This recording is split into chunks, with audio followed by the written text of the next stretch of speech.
Vous voyez, ça c'est le système que j'ai mis en place, hein, puisque j'avais ce problème avec le pH de l'eau. Avant, j'utilisais directement l'eau du robinet. Et puis, je me suis rendu compte que le fait que l'eau du robinet avait un pH de 7,2, voire parfois qui montait jusqu'à 8 par ici, hein.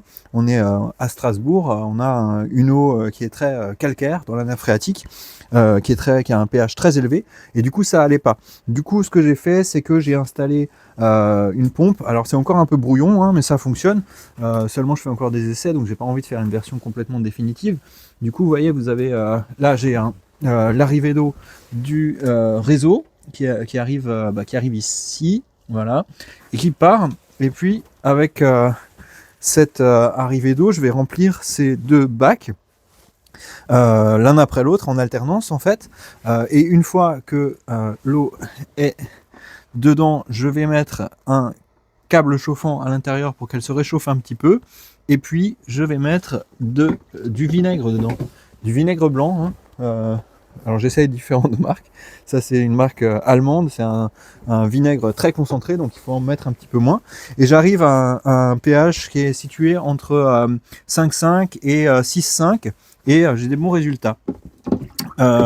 Ensuite du coup, vous voyez là, j'ai ce filtre là, cette crépine que je peux mettre dans un bac ou dans l'autre, et ensuite j'ai cette pompe que je peux allumer, et du coup ça va être l'eau du bac qui va être prélevée et qui va me permettre d'arroser mes micro-pousses avec une eau qui est plus adaptée à ce dont elles ont besoin. Voilà, ça c'est les tournesols.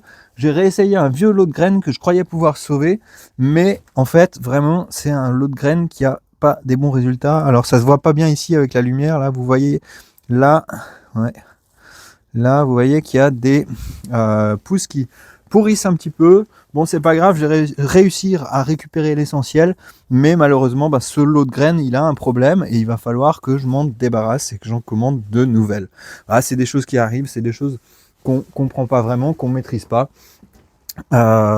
Ouais, mais c'est comme ça, il faut juste réagir rapidement et ne pas s'embourber dans un problème comme celui-là. Enfin, ça me fait je suis pas très content d'avoir ce problème qui revient, c'est sûr, ça me rend un peu triste, mais en même temps, je sais quelle est la solution, hein. Il faut que je bazarde ces graines et que j'en commande de nouvelles, parce que ce lot avait un souci.